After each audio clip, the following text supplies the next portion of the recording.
The final week off Jesus, యేసుక్రీస్తు యొక్క చివరి వారము ప్రియులారా, చివరి వారం. దీన్ని ప్యాషన్ వీక్ అని కూడా అంటారు, ప్యాషన్ వీక్.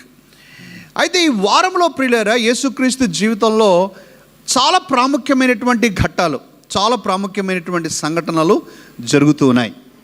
ఈరోజు ప్రత్యేకముగా సండే అనగా యేసుక్రీస్తు శుక్రవారము సిలువ వేయబడ్డానికి ముందు వచ్చేటువంటి సండేను తన యొక్క చివరి ప్రయాణంగా ఈరోజు నేను మీ ముందుకు అభివర్ణిస్తూ ఉన్నాను. The final journey of Jesus. ఈరోజు నా వాక్యాంశం అదే, the final journey of Jesus. ఎందుకు నేను ఫైనల్ జర్నీ అని అంటూ ఉన్నాను అని అంటే, యేసుక్రీస్తు తన పరిచర్య హెడ్ క్వార్టర్స్ కపెర్నహూమ్ ప్రియులారా. కపెర్నహూమ్లో హెడ్ క్వార్టర్స్గా పెట్టుకొని తను ఆ గల్లే ప్రాంతాలన్నీ కూడా తిరుగుతూ ఆయా ప్రాంతాలన్నింటిలో కూడా పరిచర్య చేశాడు. కానీ ఇక చివరిగా తన యొక్క యాత్ర ముగింపు, తన యొక్క పిలుపు ముగింపు, తను చేయవలసిన పని ముగింపు యెరూషలేములో ఉంది. సో యెరూషలేములోనికి వన్ ఫైనల్ టైం ఎంట్రీ అవుతూ ఉన్నాడు. ఇక ఈ వారంలో ఈరోజు ఎంటర్ అయిన తర్వాత ఇక తిరిగి తన యొక్క పరిచర్య చేసిన స్థలాలకు తను రాడు. కారణం ఏంటంటే శుక్రవారం రోజున మధ్యరాత్రి వేళలో యూదా ఇస్కరియోతు తనను అప్పగించడం, అక్కడి నుంచి సిలువ వేయబడటం, ఇవన్నీ కూడా మనం చూస్తాం. The final journey. ఇక ఫైనల్ జర్నీలో ప్రియమైన దేవుని బిడ్డలారా చాలా అద్భుతమైనటువంటి విషయాలు మనం తెలుసుకోగలం. సాధారణంగా ఈ పామ్ సండే, మట్టలాదివారం అంటేనే మనం వినే వాక్యాలు ఎలా ఉంటాయని అంటే, నేను కూడా ప్రసంగించాను, మనందరం ప్రసంగించడం వింటూ ఉంటాం. గాడిద గురించి, గాడిద కట్టబట్టం, విప్పబట్టం, మనం వెళ్ళటం, తేవటం, ఇవన్నీ కూడా మనం చూస్తూ ఉంటాం. Which are all very important, no doubt about that. But I felt that there was something that Jesus had to offer for us this final journey. ప్రియులారా, ఏ వ్యక్తి అయినా కూడా మీరు ఆలోచించేయండి, ఒక పెద్ద నిర్ణయం చేసేటప్పుడు, ఒక పెద్ద ప్రాజెక్ట్ కావచ్చు, ఒక నూతన ప్లేస్కు వెళ్ళటం కావచ్చు, ఒక నూతన ఉద్యోగము తీసుకోవటం కావచ్చు, ఒక నూతనమైన కోర్స్ చేయటం కావచ్చు, ఒక నూతన బిజినెస్ చేయటం కావచ్చు. ప్రియులారా, వీటన్నిటిలో ఒక మనిషి యొక్క ఆలోచన ఎలా ఉంటుందంటే, దీని ద్వారా నేను ఏదైనా పొందుకోవాలి, దీని ద్వారా నేను బాగుపడాలి, దీని నుంచి నేను సంపాదించాలి, నేను ఉన్న స్థితి కంటే ఒక అడుగు ముందుకు వెళ్ళాలి, నాకున్నవి నేను ఎక్కువ చేసుకోవాలి అనేటువంటి జనరల్ ఐడియా ప్రియులారా. మానవ యొక్క నైజం, అది మానవుల యొక్క నైజం. ఈ యొక్క స్టెప్ నేను ఇక నిర్ణయం చేస్తూ ఉన్నాను కాబట్టి దీని ద్వారా నాకు మేలు జరగాలి, నేను ఏంటి ఆ మేలు జరగటం అంటే మన దృష్టిలో ఏదైనా పొందుకోవటం, లేనిది కొనుక్కోవటం, లేనిది సంపాదించుకోవటం, అది మేలు జరగటం అంటే మన దృష్టిలో. కానీ ఫైనల్ జర్నీ ఆఫ్ జీసస్ చూసినప్పుడు ప్రియులారా, ఈ ఫైనల్ జర్నీ ఆఫ్ జీసస్లో ఆయన ఇవ్వటానికి వెళ్తూ ఉన్నాడు, ఆయన పొందుకోవటానికి కాదు. He's going there to offer himself. తన్ను తాను ఇవ్వటానికి, తన్ను తాను దేవుని యొక్క సంకల్పమును నెరవేర్చడంలో తన్ను తాను అప్పగించుకోవటానికి తను వెళ్తూ ఉన్నాడు ప్రియులారా. సో ఇక ఫైనల్ జర్నీలో మనం కొన్ని ఆసక్తికరమైన విషయాలు చూస్తాం. ఒకటి రెండు నేను చెప్తాను, ఆ తర్వాత నేను ఒక 6 పాయింట్లు చెప్పాలని ఆశపడుతూ ఉన్నాను. ఒకటి ప్రియులారా, యేసుక్రీస్తు యెరూషలేములోనికి ఎంటర్ అవ్వక పూర్వమే యేసుక్రీస్తు గురించి చాలా గొప్ప ప్రచారము జరుగుతూ ఉంది. కారణం ఏంటంటే, ఆయన చేసే స్వస్థతలు కావచ్చు, ఆయన చూపించే ప్రేమ కావచ్చు, ఆయన చెప్పే బోధన కావచ్చు, ఇవన్నీ కూడా మనుషుల్ని చాలా ఆకర్షించి ఆ యొక్క రోమా సామ్రాజ్యం అంతా కూడా యేసుక్రీస్తు పేరు మారుమరుగిపోతూ ఉంది అనటానికి అతిశయమే లేదు ప్రియులారా. అయితే యేసుక్రీస్తు ప్రభు యెరూషలేములోకి వచ్చేటప్పుడు కొన్ని లక్షల కొలది మంది, వందలు కాదు, వేలు కాదు, లక్షల కొలది మంది యేసుక్రీస్తు ఆహ్వానం పలుకుతూ ఉన్నారు ప్రియులారా. చాలా అది గంభీరమైనటువంటి విషయం.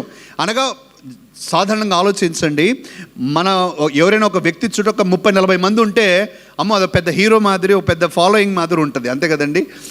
కానీ లక్షల కొలది మంది ఆలోచించండి, కొన్ని ల్యాక్స్ ఆఫ్ పీపుల్. అందుకనే అక్కడ రాయబడిన వాక్యంలో మనం చూసినప్పుడు ఏమని అర్థమవుతుందంటే, యెరూషలేములో వారందరూ కలవరపడిరి అనే మాట మనం చూస్తాం. కలవరపడుతున్నారు అంటే అంత కమోషన్, అంత గొప్ప జనసమూహం, జనసంద్రాలు యేసుక్రీస్తు వస్తూ ఉన్నాడంటే జరుగుతూ ఉంది. ఒకటి, వారందరూ కూడా యేసుక్రీస్తును రాజుగా ఆహ్వానిస్తున్నారు. ఎందుకు అనేది నేను తర్వాత చెప్తాను. రాజుగా ఆహ్వానిస్తున్నారు, యాజ్ ఎ కింగ్. ఆ తర్వాత రెండవ ఆసక్తికరమైన విషయం ఏంటంటే ప్రియులారా, వీరందరూ కూడా ఖర్జూరపు మట్టలు చేత పట్టుకొని యేసుక్రీస్తును ఖర్జూరపు మంటలు ఊపుతూ వారు ఆహ్వానిస్తూ ఉన్నారు. కారణం ఏంటంటే యేసుక్రీస్తు వారికి కలిగి ఉన్నటువంటి శ్రమలలో నుంచి, రోమా ప్రభుత్వము, రోమా యొక్క రాజరికము శ్రమలలో నుంచి యేసుక్రీస్తు విడిపిస్తాడు అనే ఆశతో వారందరూ కూడా యేసుక్రీస్తును ఆహ్వానిస్తూ ఉంటూ ఉన్నారు.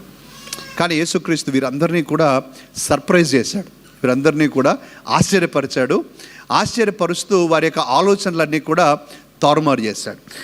ఈ ప్రజలందరూ ఏమనుకున్నారంటే, యేసుక్రీస్తు రాకతో మా జీవితాలలో గొప్పగా, అంటే కనిపించదగిన మార్పు, చూడగలిగిన మార్పు ఏదైనా వస్తుందేమో అని వారు అనుకున్నారు. వారు అనుకున్న విషయం ఏంటంటే, యేసుక్రీస్తు రోమా సామ్రాజ్యాన్ని కూలద్రోసి తన రాజ్యాన్ని స్థాపిస్తాడేమో అని అనుకున్నారు. ప్రజలే కాదు ప్రియులారా, ప్రజలంటే దూరంగా ఉంటారు, శిష్యులు కూడా అనుకున్నారు. శిష్యులు కూడా అందుకనే వారు నీ రాజ్యంలో కుడి వైపున ఒకళ్ళు, ఎడం వైపున ఒకళ్ళు, ఇక్కడ ఒకళ్ళు, ఆ విధంగా వారి యొక్క ఆలోచనలు ఉండేవి. ఇదే కాదు, యేసుక్రీస్తు మరణించి తిరిగి లేచిన తర్వాత సహితము, యేసుక్రీస్తు మరణించి తిరిగి లేచిన తర్వాత సహితము, మన తర్వాత వాక్యం చదవబోతూ ఉన్నాం.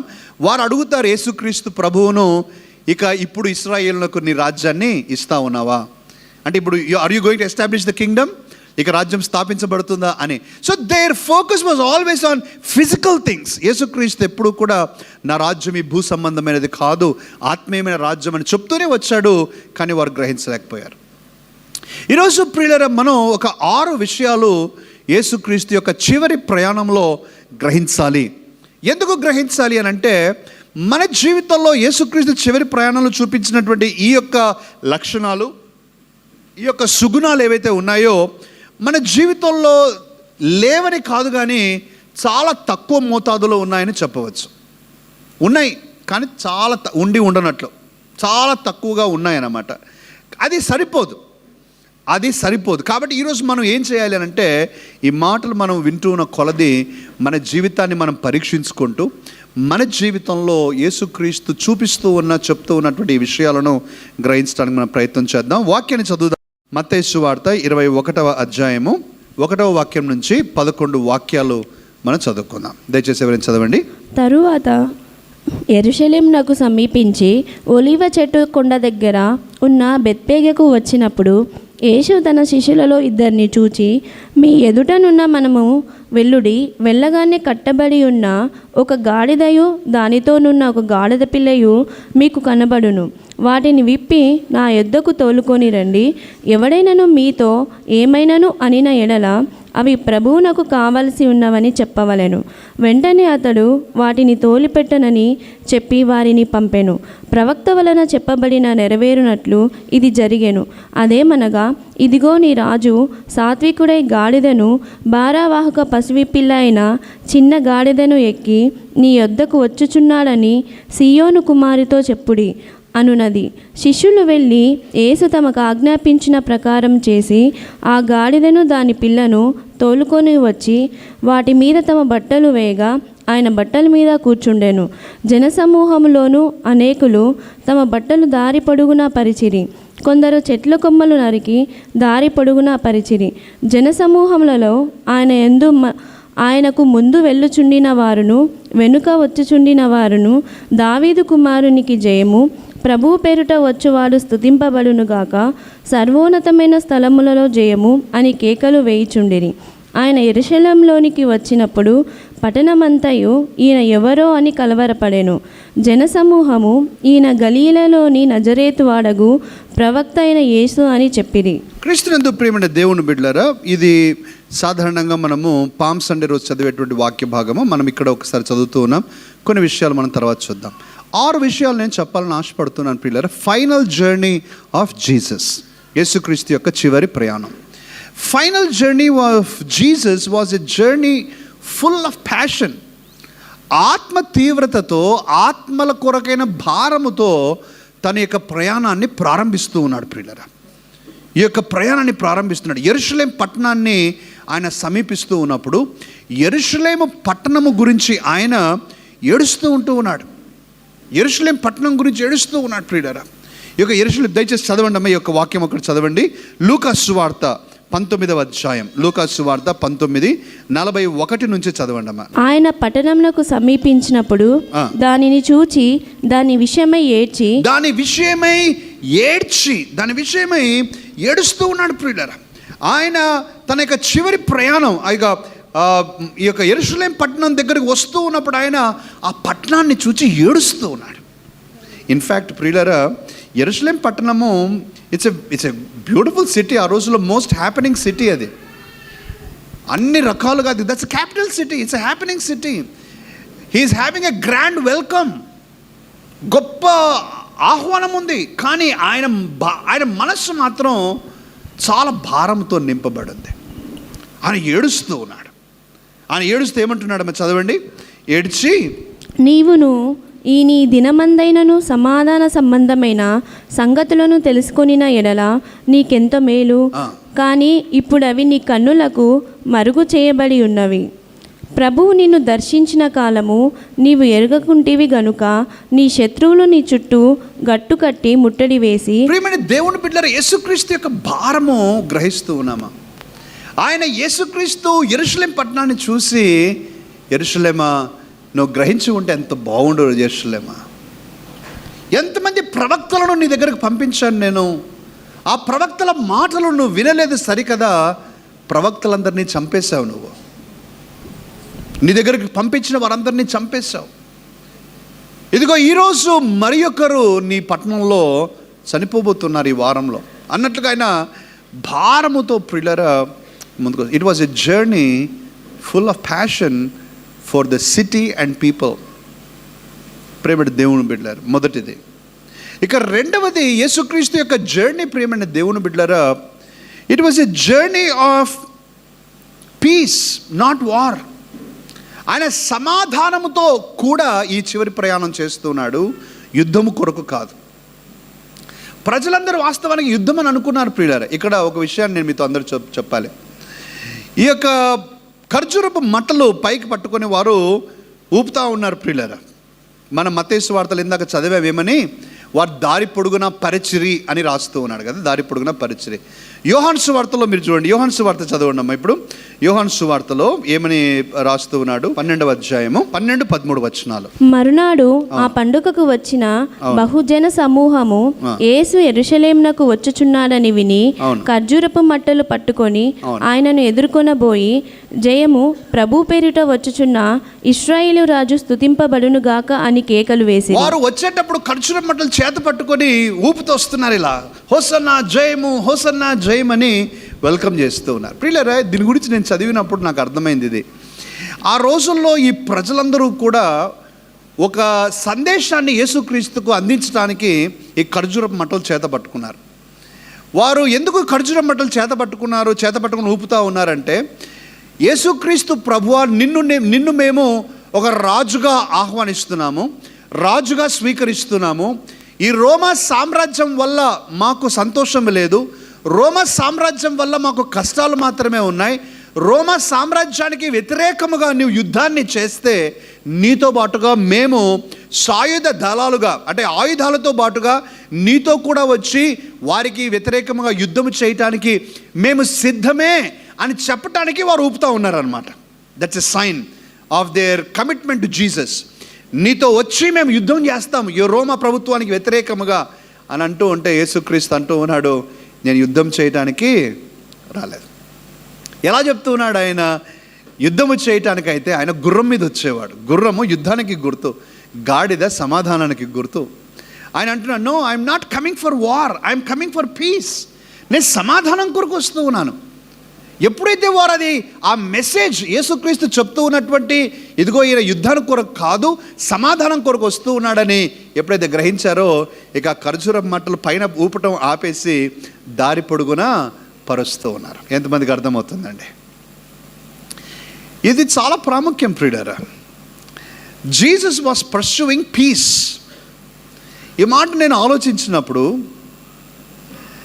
సాధారణంగా మన జీవితాల్లో గమనిస్తే పీస్ అనేటువంటిది ప్రియులారా, సమాధానంగా ఉండటము ఒకటి, సమాధానాన్ని కోరుకోవటం ఇంకొకటి. ఈ రెండు కూడా కరువే. సమాధానంగా ఉండటము, లేదు, సమాధానాన్ని కోరుకోవటము లేదు ప్రియులారా. ఎక్కువగా మన రిలేషన్షిప్స్లో కాన్ఫ్రంటేషనలిజం అంటే ఏంటి? ఘర్షణ వాతావరణం, ఘర్షణ. లేకపోతే నేను గొప్ప అంటే నేను గొప్ప అనే వాతావరణం, నేనేమి తక్కువ అంటే నేనేమి తక్కువ అనే వాతావరణం, నేనే శక్తివంతుని అనే వాతావరణం, నేనే జ్ఞానవంతుని అనే ఈ యొక్క కోల్డ్ వార్ ప్రియులరా ప్రతి మనిషిలో జరుగుతానే ఉంది ఇతరులతో. విమర్శి చెప్తాను, ఏమనుకోబాకండి. భార్యాభర్తలకు మధ్యలో ఒక కాన్ఫ్రంటేషన్స్, ఘర్షణ, సమాధానం లేదు. ఎవరు గొప్ప, ఎవరు శక్తి, ఎవరు తెలివి, ఇదే. భార్యాభర్తలకు, వారి యొక్క అత్తామామలకు సమాధానం లేదు. కొన్ని కుటుంబాల్లో జరుగుతున్న పరిస్థితులు చూస్తే యుద్ధము అనే పదము చాలా చిన్నది, అట్లా ఉంటాయి వాతావరణాలు. ఆడపడుచులు, బామ్మర్దులు, వీళ్ళని అంత ఘర్షణ వాతావరణం. ఎంతమందికి అర్థమవుతుంది నేను చెప్పి? కొత్త విషయాలను చెప్తున్నానండి నేనేమైనా? అందరికి అర్థమవుతున్నాయి కదండి? ఘర్షణ. తోబుట్టువుల మధ్యలో ఘర్షణ, పీస్ లేదు. తోబుట్టువులు కొట్లాడుకుంటూ ఉన్నారు. స్నేహితుల మధ్యలో నీకంటే నేను గొప్ప అంటే నేనంటే నీకు నేనేం తక్కువ అనే వాతావరణం. బంధువులు మా కుటుంబమే మీకంటే గొప్పది, మా ఇల్లే పెద్దది, మా పిల్లలే బాగా చదువుకున్నారు, మాకే ఆస్తులు బాగున్నాయి, మాకే పేరు ప్రఖ్యాతులు బాగున్నాయి. పిల్లలు ఈ చూస్తున్నారా? సైలెంట్ వార్ అన్నమాట ఇది. ఎంతమందికి అర్థమవుతుంది? సైలెంట్ వార్ జరుగుతూ ఉంది, ఒక సైలెంట్ వార్. పీస్ లేదు. ఇంకో మాటలో చెప్పాలంటే ప్రియులారా, కొన్ని కుటుంబాలలో ఎలా ఉంటుంది అని అంటే సెన్సిటివ్నెస్, సున్నితత్వం ఎలా ఉంటుందంటే కోడిగుడ్డు మీద నడిచినంత కేర్ఫుల్గా మాట్లాడాలి, కోడిగుడ్డు మీద నడిచినంత చాలా సున్నితంగా వారు ఉంటారు, లేకపోతే కష్టం. ఒక చిన్న మాట, అర్థమవుతుందండి? చిన్న మాట కొద్ది అటు ఇటు తేడా అయినా విస్ఫోటం, వాల్కెనో. ఎంతమందికి అర్థమవుతుందండి? చిన్న మాట అంటే ట్రిగ్గరింగ్ అన్నమాట. చిన్న మాటతోనే ట్రిగ్గరింగ్. పీస్ లేదు. ఇంకా దేశాల గురించి, రాజ్యాల గురించి వదిలేయండి, అది ఎప్పుడు ఉండేదే. నేను మన కుటుంబాల గురించి చెప్తున్నా. యేసుక్రీస్తు అంటున్నాడు, I'm not here for war. నేను యుద్ధం కొరకు కాదు నేను వచ్చింది, సమాధానం కొరకు వచ్చాను. యేసుక్రీస్తు చెప్పాడు, సమాధానపరచువారు ధన్యులు, వారు దేవుని కుమారులు అనబడతారు. Blessed are the peace makers. Beautiful word అండి. తెలుగులో అంత బలంగా లేదు, ఇంగ్లీష్లో బలంగా ఉంది. Peace makers, not peace keepers. ఉన్న సమాధానాన్ని కాపాడేవాళ్ళు కాదు, సమాధానం లేని చోట సమాధానాన్ని సృష్టించేవారు. Amen. Peace makers. Blessed are the peace makers, for they are the children of God. అపోస్తలుడైన పౌలు రోమీలకు రాస్తూ 12వ అధ్యాయంలో అంటాడు, శక్యమైతే మీరు అందరితో కూడా సమాధానంగా ఉండండి. సమాధానంగా ఉండండి అయ్యా, ఎందుకు కొట్లాడుకుంటారు? పౌలు రాస్తూ ఉన్నాడు తిమోతితో, తిమోతి అన్ని విసర్జించి సమాధానాన్ని వెంబడించు, సమాధానాన్ని వెంటాడము. Timothy, pursue piece. ఈరోజు ప్రియులారా, మన జీవితంలో ఇది కాస్త కఠినమైంది, కాస్త కష్టమైంది. కారణం ఏంటంటే ఈ రోజుల్లో తెల్ల జెండా తొందరగా ఎవరు ఎత్తుతారో వారు వీక్ అనుకుంటారనమాట. అర్థమైంది కదండి? తొందరగా నేను సమాధాన పడతాను అని చేతుతామనుకోండి, ఏం చేత కాని వాడండి అని అనుకుంటారు. ఈ రోజులు ఎలా ఉన్నాయంటే మంచితనము మన బలహీనతగా చూడబడుతున్న కాలం అండి ఇది. మంచితనము బలహీనతగా చూడబడుతున్న కాలం. కాబట్టి మన మంచితనాన్ని మనం కోల్పోవాలా? మంచితనాన్ని వదిలిపెట్టేసుకోవాలా? మనం కూడా ఘర్షణ చేయాలా? మనం కూడా యుద్ధాలు చేయాలా, మనం కూడా సైలెంట్గా కొట్లాడాలా, మనం కూడా గొప్పవారిగా నిరూపించుకోవాలా, మనం కూడా ఇతరుల కంటే శక్తిమంతులమని నిరూపించుకోవాలా? అవసరం లేదు ప్రియులారా. we don't need to do that.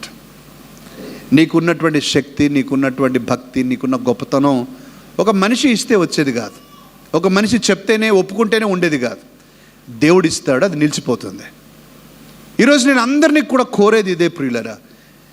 భార్య భర్త నుంచి ప్రారంభిస్తే పిల్లలు, తోబుట్టువులు, బంధువులు, అత్త మామలు, ప్రియులర్, ఎక్స్టెండెడ్ ఫ్యామిలీస్, బంధువులు వీరందరి దగ్గర నీ నుంచి సమాధానమే రావాలి తప్ప నీ నుంచి ఘర్షణ రాకూడదు. Amen. Let us be peacemakers. Final journey of Jesus గొడవ పడ్డానికి రావట్లా, యేసుక్రీస్తు సమాధానంతో వస్తూ ఉన్నాడు. రెండవది ప్రియులారా, ఇది రెండవది. మూడవది, యేసుక్రీస్తు ప్రభువు పవర్ కొరకు రావట్లా. ఆయన పవర్ కొరకు రావట్లా. ఏమంటున్నాడు? హోసన్నా హోసన్నా, దేవుని పేరట వచ్చి వాడికి స్తుతి కలుగును గాక, hello king Jesus you are the king అని వారందరూ కేకలు వేస్తూ ఉన్నారు. వారందరూ చెప్పేది నిజమే, సత్యమే. కానీ యేసుక్రీస్తు కంపల్సరీ తను ఒక క్లారిటీ ఉన్నటువంటి ఆలోచన ఏంటంటే, నా యొక్క రాజ్యము, నా యొక్క శక్తి భూలోక సంబంధమైనవి కాదు, పరలోక సంబంధమైనవి అని ఒక చక్కటి క్లారిటీ తను పెట్టుకున్నాడు ప్రియులారా. ఆమేన్. తన పవర్ కొరకు కాదు. మనిషికి 3 బలహీనతలు. నంబర్ 1 పవర్, శక్తి. నేను గొప్ప, అందరికంటే పై చేయి నాది ఉండాలి, నేనే నంబర్ 1గా ఉండాలి, నా దగ్గరే బెస్ట్ ఆన్సర్ ఉండాలి, నా దగ్గరే బెస్ట్ ఆలోచన, బెస్ట్ ప్లాన్ ఉండాలి, నేను చెప్పిందే వినాలి, నేను చెప్పిందే జరగాలి. పవర్ కావాలి. అది ఎలాంటి పవర్ అయినా కావచ్చు, డబ్బు పవర్ అయినా కావచ్చు, అధికారంతో వచ్చేదైనా కావచ్చు, హోదాతో వచ్చేదైనా కావచ్చు, ఏదైనా కావచ్చు, పవర్. రెండవది ప్రియులారా, పొజెషన్స్, ఆస్తులు, సంపాదన. మనిషికున్న ఆశ, ఆత్రుత, బలహీనత, నాకు కావాలి. మీకు గుర్తుందా ప్రియులారా, ఒక 15 సంవత్సరాల క్రితం, 15-20 సంవత్సరాల క్రితం ఎవరైనా ఇంట్లో ఏసీ ఉంటే, అమ్మో వాళ్ళ ఇంట్లో ఏసీ ఉందంట అని అనుకునేవాళ్ళం అండి. వాళ్ళ ఇంట్లో కలర్ టీవీ ఉండేది.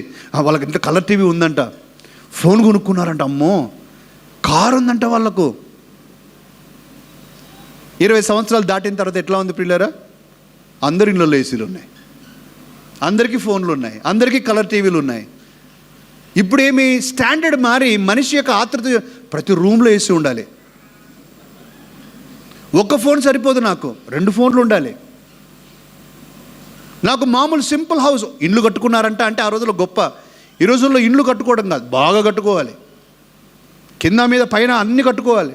2-3 బెడ్రూమ్స్ కానీ, ఒక విల్లా కానీ అంటే నేను ఎందుకు చెప్తున్నాను మీరు అర్థం చేసుకోండి. మనిషి యొక్క ఎప్పుడు ఆతృత ఏంటంటే,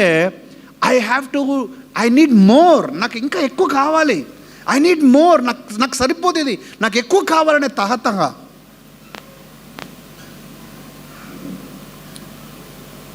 ప్రియులరా, దీనికి అంతం లేదు ప్రియులరా, దీనికి అంతం లేదు. నీవు ఎప్పుడైతే ఈ పవర్ ఒకటి, పొజిషన్స్ ఒకటి, మూడవది ప్లెజర్, సౌఖ్యం, శారీరక సౌఖ్యం, మానసిక సౌఖ్యం కావాలి మనిషికి. కంఫర్ట్ మీద కంఫర్ట్. మనిషి ఎందుకు ప్రయాసపడుతున్నాడు?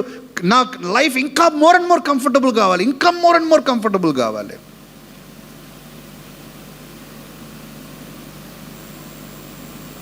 We have to win over these 3 things ప్రియులారా. Power, possessions, pleasure. ఈ మూడింటిని గెలవలేకపోతే, ఇదిగో యేసుక్రీస్తు ప్రభు ఎప్పుడైతే అంత ఫాలోయింగ్ని చూస్తూ ఉన్నాడో, అంత గంభీరమైన ఆహ్వానాన్ని చూస్తూ ఉన్నాడో, అంతగా గొప్ప ఊరేగింపు చూస్తున్నాడు, మనుషులు తమ బట్టల సహితము వాళ్ళక్కడ పరిచి ఆయన వెలుచు ఉండగా కేకలు వేస్తూ ఉన్నారు. అదంతా చూసినప్పుడు ప్రియులారా,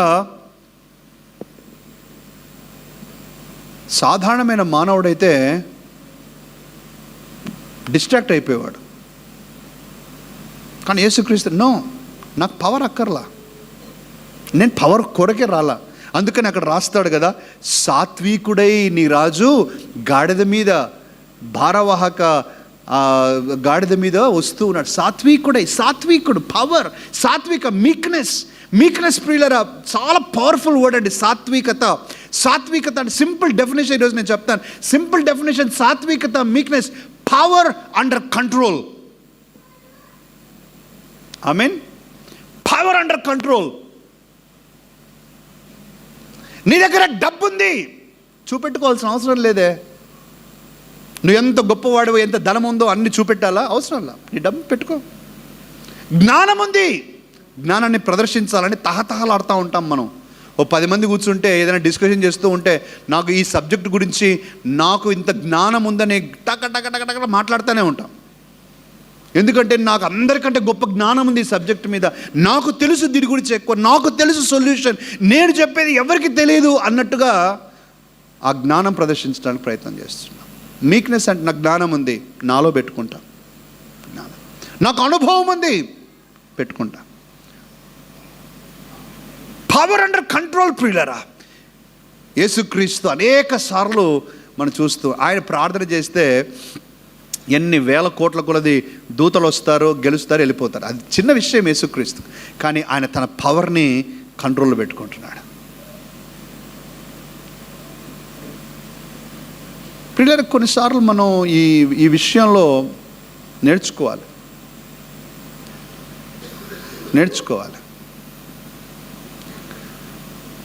అందరి దగ్గర నీకున్నటువంటి జ్ఞానము, అనుభవము, తెలివి ఇవన్నీ ప్రదర్శించాల్సిన అవసరంలా. నీలో పెట్టుకో. చాలా కష్టం పెట్టుకోవాలి. మనకు ఒక బలహీనత ఉంటుంది ప్రియులరా. నేనైతేనా కరెక్ట్, నేనైతేనా అంటే నేనైతే ఏంటి, నువ్వు ఇట్లా చేసావురా బాబు, నేనైతే ఇంకో రకంగా చేసేవాడిని, నేనైతే అట్లా నేనైతే. His last journey was not for power but to die. తను తాను సాక్రిఫైస్ చేసుకోవటానికి ఇస్తూ ఉన్నాడు. ఈరోజు మనం ప్రియులరా ఈ విషయాల గురించి ఆలోచించాలని మనం చేస్తున్నాం. Number 1, full of passion, his last journey. Number 2, he was for piece not for war, సమాధానం కొరకు. మూడవది, ఆయన హోదా కొరకు, లేకపోతే ఆ పొజిషన్ కొరకు, దాని కొరకు కాదు, సాత్వికుడై ఆయన ముందుకు వస్తూ ఉన్నాడు. ఇక 4వది ప్రియులరా, it was a final journey for persecution. శ్రమలు పొందటానికి వెళ్తూ ఉన్నాడు, శ్రమలు పొందటానికి. ప్రియులరా, మిమ్మల్ని అందరిని ఒక ప్రశ్న వేస్తాను, దయచేసి ఆలోచించండి. పలానా చోటికి వెళ్తే నీకు కష్టం వస్తుంది అని అనుకుంటే నువ్వేం చేస్తావు? మనం ఏం చేస్తాం? ఆ చోటికి వెళ్ళకుండా మనము ఆగిపోతాం, అంతే కదా. సింపుల్గా ఆలోచన ఉన్న ప్రతి ఒక్కరు చేసే పని ఇదే. మనం వెళ్తున్న దారిలో పలానా దారిలో ధర్నా జరుగుతుంది అని మనకు ఒక ఐడియా వస్తే ఏం చేస్తాం? వెంటనే ఆ దారిలో వెళ్ళకుండా వేరే దారిని చూసుకొని కొద్ది దూరమైనా కూడా ఆ దారిలోకి వెళ్ళిపోతాం. మనం ఆలోచన ప్రియులారా. కానీ యేసుక్రీస్తు ప్రభు తనకు కష్టాలు ఉన్నాయని తెలిసినా కూడా డైరెక్ట్గా హెడ్ ఆన్ కొల్యూషన్ అంటాం కదా, head on collusion with persecution, శ్రమలు. ఆయన ముందే చెప్తూ ఉన్నాడు. చదవండి అమ్మా దయచేసి, మత్తయి సువార్త 20వ అధ్యాయం 18-19 వచనాలు చదవండి. మత్తయి 20:18-19. ఇదిగో యెరూషలేమునకు వెళ్ళుచున్నాము, అక్కడ మనుష్య కుమారుడు ప్రధాన యాజకులకును శాస్త్రులకును అప్పగింపబడును. వారు ఆయనకు మరణశిక్ష విధించి ఆయనను అపహసించుటకును, కొరడాలతో కొట్టుటకును, సిల్వ వేయుటకును అన్యజనులకు ఆయనను అప్పగింతురు. 3వ దినమున ఆయన మరలా లేచును. చూడండి, యేసుక్రీస్తు ఎంత డీటెయిల్గా చెప్తున్నాడు. ప్రధాన యాజకులుగా అప్పగించబడతాడు, వారు ఆయనకు మరణశిక్ష విధిస్తారు, వారు అపహసిస్తారు, కొరడాలతో కొడతారు, సిలువ వేస్తారు, చనిపోతాడు.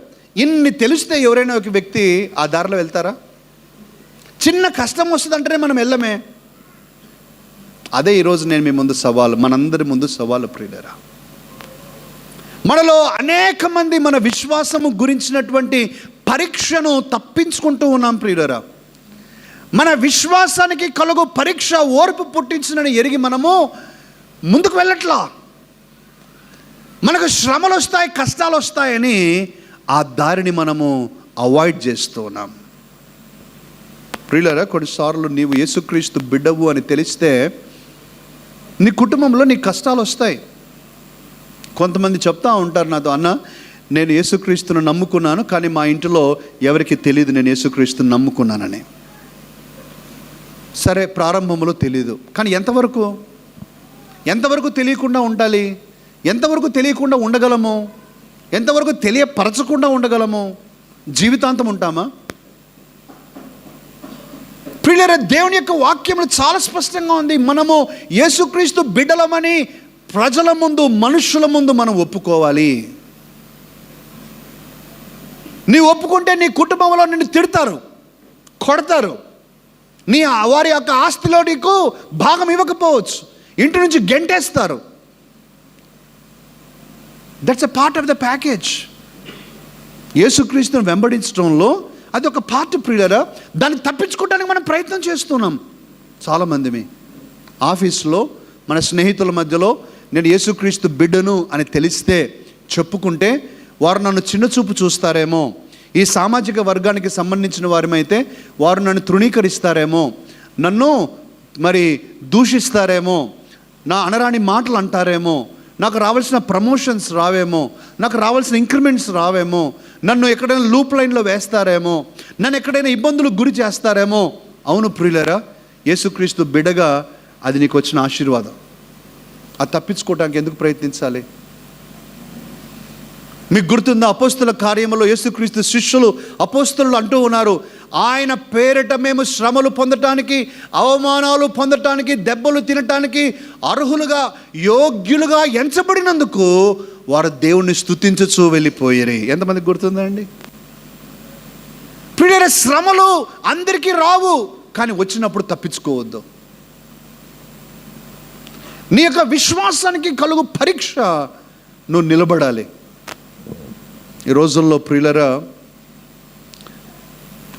వాలంటీర్లు ఫోన్ చేస్తూ ఉన్నారు.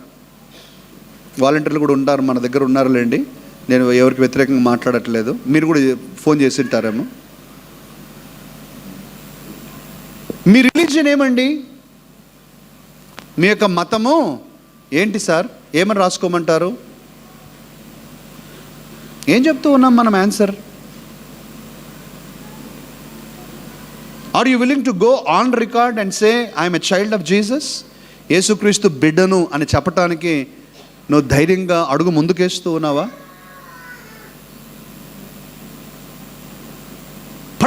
ఇదే ప్రియులరా, శ్రమలు ఉన్నాయని తెలిసినా దారి తప్పించుకోకుండా యేసుక్రీస్తు అదే దారిలో వెళ్తూ ఉన్నాడు. మనము అవాయిడ్ చేస్తూ ఉన్నాం.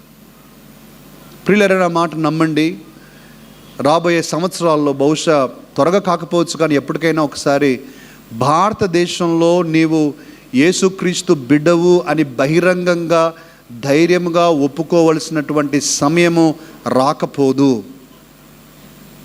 ఆ రోజున నువ్వు ధైర్యంగా నిలబడాలి. They will corner you. వారు నిన్ను అడుగుతారు, అంటే తప్పించుకోవటానికి అవకాశం లేని విధంగా నువ్వు ఎవరివి, నీ నమ్మకం ఏంటి, నీ విశ్వాసం ఏంటి అని అడగబోతూ ఉన్నారు. పిల్లలు, చాయిస్ మనదే, చాయిస్ మనదే. ఈరోజు మనం ఏం చేస్తూ ఉన్నాం? యేసుక్రీస్తు పర్సిక్యూషన్ని తప్పించుకోవట్లేదు. ప్రియులరా, ఈ మాటను కూడా నేను ఇంకో మాట కూడా చెప్పనివ్వండి. ప్రియులరా, పర్సిక్యూషన్ అనేది పక్కన పెడితే శ్రమల గురించి, జస్ట్ జనరల్గా మనకు వచ్చే శ్రమల గురించి మనం ఆలోచిద్దాం. యేసుక్రీస్తు ప్రార్థించాడు, తండ్రి నీ చిత్తమైతే ఈ గిన్నె నా యొద్ద నుంచి తొలగించుమని. తొలగించాడా తండ్రి? తొలగించలా, తాగాల్సి వచ్చింది యేసుక్రీస్తు ప్రభు. ప్రియులరా, అలా మన జీవితాల్లో తప్పనిసరిగా కొన్ని గిన్నెలు అలాగే ఉండిపోతాయి. కొంతమంది ప్రాస్పెరిటీ ప్రీచర్స్, ప్రియులరా, ప్రాస్పెరిటీ గాస్పెల్ ప్రీచర్స్ ఏమంటారు?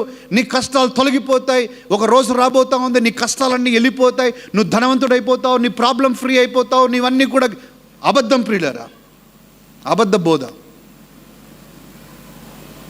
అయ్యా నాకు ముళ్ళుందయ్యా, నా బలహీనతలో నాకు సహాయం చేయమని ముమ్మారు నేను వేడుకొనగా పౌలు అంటూ ఉన్నాడు. ఏమని చెప్పాడు ఏమని చెప్పాడు దేవుడు పౌలుకు?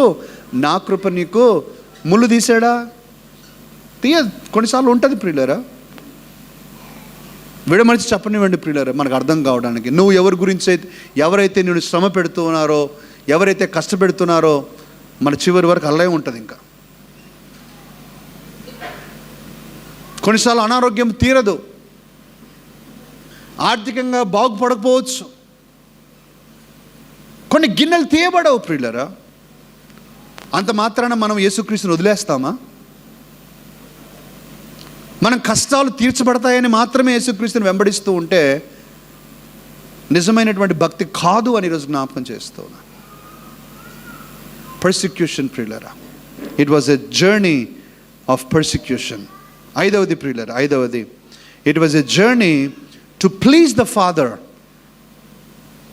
టు ప్లీజ్ ద ఫాదర్, తండ్రి యొక్క చిత్తాన్ని, తండ్రి యొక్క సంకల్పాన్ని నెరవేర్చడం ద్వారా తండ్రిని సంతోషపెట్టడానికి ఈ చివరి ప్రయాణం, ఈ చివరి ప్రయాణం. యెషయా గ్రంథం 53వ అధ్యాయము 10వ వాక్యంలో ఒక మంచి మాట రాస్తాడు ప్రియులారా. యెషయా భక్తుడు ఏమని రాస్తాడు? అతని నలుగగొట్టుటకు యెహోవాకు ఇష్టమాయెను, ఆయన అతనికి వ్యాధి కలుగజేసెను. అతడు తన్ను తానే అపరాధ పరిహారార్థ బలిగా చేయగా అతని సంతానము చూచును. అతడు దీర్ఘాయుష్మంతుడగును, యెహోవా ఉద్దేశం అతని వలన సఫలమగును. అతని నలుగగొట్టుటకు యెహోవాకు ఇష్టమాయెను. ఇంకో మాటలో చెప్పాలంటే, తండ్రి నేను నలిగిపోవటం నీకు ఇష్టమైతే సంతోషంగా నేను నీకు అప్పగించుకుంటూ ఉన్నాను, తప్పించుకోవటం, తండ్రిని సంతోషపెడుతూ ఉన్నాను. ఇది ఒక పోరాటం మన జీవితాల్లో. ఎవరిని సంతోషపెట్టాలి? ఎవరిని సంతోషపెట్టాలి?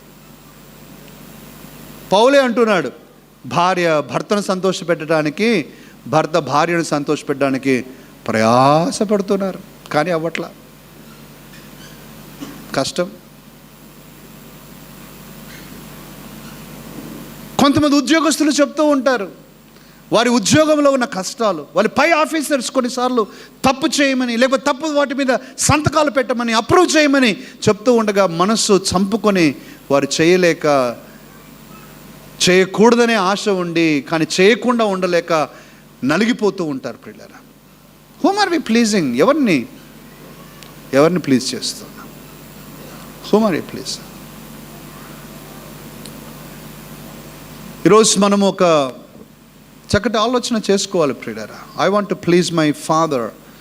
నా తండ్రి చిత్తాన్ని నేను నెరవేర్చాలి, నా తండ్రి చిత్తాన్ని నేను నెరవేర్చాలి. యేసుక్రీస్తు అంటున్నాడు, నా తండ్రి చిత్తము నెరవేర్చడమే నాకు ఆహారమై ఉన్నది, అదే నా సర్వస్వం. ఏంటి నీ సర్వస్వం? ఏంటి? ఎంతవరకు? కొన్నిసార్లు బాధ అవుతుంది మన జీవితాల్లో పరిస్థితులు చూసినప్పుడు. దేవుడు బాధపడతాడు, దేవునికి ఇష్టం ఉండదు అని తెలిసినా కూడా, తెలియకపోతే అది వేరే విషయం, తెలిసినా కూడా కొన్నిసార్లు అలాగే ప్రవర్తిస్తూ ఉంటాం ప్రియులారా. Which is such a sad thing. ఇక చివరిది ప్రియులారా, ఆరవది, it was a final journey of పర్సివిరెన్స్.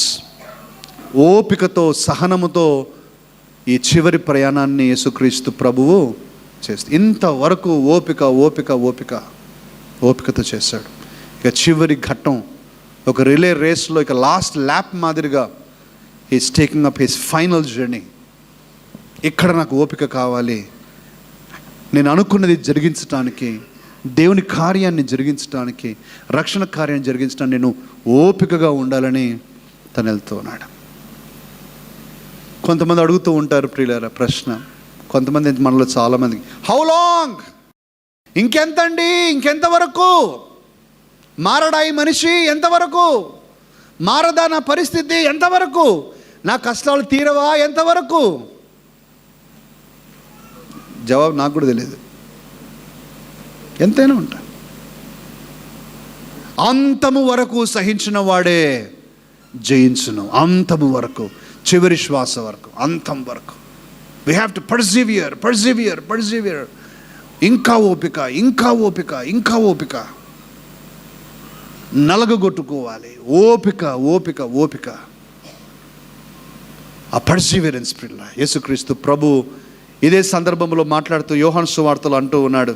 చదవండి అమ్మా, యోహాను సువార్త 12వ అధ్యాయంలో ఈ సందర్భంలోనే అంటూ ఉన్నాడు, యెరూషలేం గురించి మాట్లాడి యెరూషలేముకు వస్తూ 24వ వచనం చదవమ్మా, 24-25. గోధుమ గింజ భూమిలో పడి చావకుండిన ఎడల అది ఒంటిగానే ఉండును, అది చచ్చిన ఎడల విస్తారముగా ఫలించును. తన ప్రాణంను ప్రేమించువాడు దానిని పోగొట్టుకొనును, ఈ లోకంలో తన ప్రాణంను ద్వేషించువాడు నిత్య జీవము కొరకు దానిని కాపాడుకొనునని మీతో నిశ్చయంగా చెప్పుచున్నాను. అవును ప్రియులారా, ఓపికతో ఈ యొక్క అనుభవములో కూడా మనం వెళ్ళవలసి వస్తే గోధుమ గింజ నేలలో పడి చనిపోయినప్పుడు అది ఫలిస్తుంది. ఓపిక, పర్సివియరెన్స్, హ్యావ్ పర్సివియరెన్స్. నిన్ను నీవు దేవునికి అప్పగించుకో, దేవుని కృప ఇస్తాడు. నిన్ను చేయి వదిలేవాడు కాదు, నిన్ను అనాథగా వదిలిపెట్టేవాడు కాదు. నీ కష్టాలని ఆయన అర్థం చేసుకునేవాడు. నీ కన్నిటికి ఒక అర్థం ఉంది. He's listening to your silent prayers. నీ నిశ్శబ్ద ప్రార్థనలో ఆయన వింటూ ఉన్నాడు, నీ నిట్టూర్పులు ఆయన చూస్తూ ఉంటూ ఉన్నాడు. ఏ రకంగా ఆయన సహాయం చేస్తాడో, ఏ రకంగా నిన్ను విడిపిస్తాడో, ఏ రకంగా నిన్ను బలపరుస్తాడో ఆయనకు తెలుసు. కానీ నువ్వు మాత్రము ఓపిక కలిగి ఉండాలి. దేవుడి సహాయము అందరికీ ఉంది ప్రియులారా.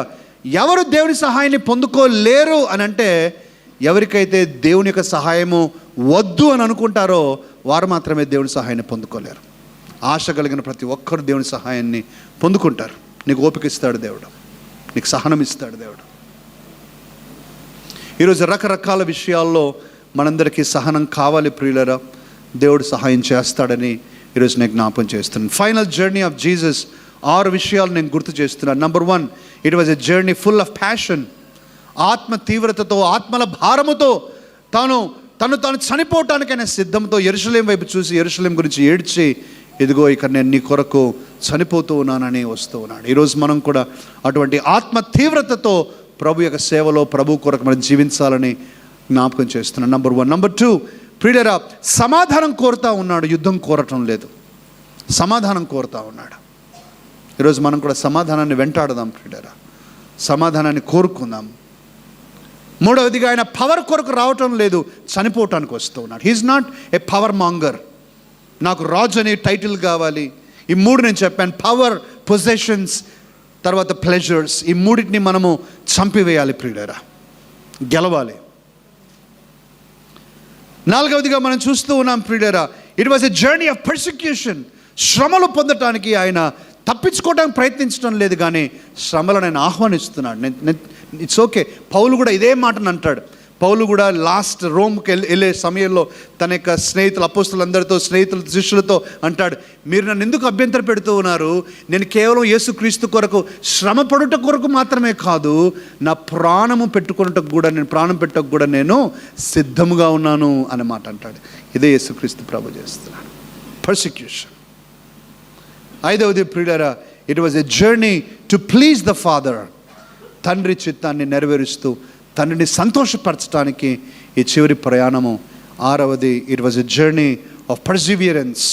ఓపికతో ఒక పరుగు పందాన్ని ఆయన ముగిస్తూ ఉన్నాడు. ఈరోజు ప్రియులారా, ఈ చివరి మాటను నేను ముగిస్తాను. చివరి మాటను చెప్తూ ఉన్నాను. మనం ఎలా ప్రారంభించామనేది ప్రియమైన దేవుని బిడ్డల ప్రాముఖ్యం కాదు, ఎలా మనం ముగించబోతూ ఉన్నామో అదే ప్రాముఖ్యం. అందుకని ప్రతి ఒక్కరు మనము, మీతో పాటు నేను, నాతో పాటు మీరు, మనందరం కూడా ధ్యానించవలసింది, జాగ్రత్త పడవలసింది ఏంటంటే, నా యొక్క పరుగు పందాన్ని నేను చక్కగా ముగించాలి.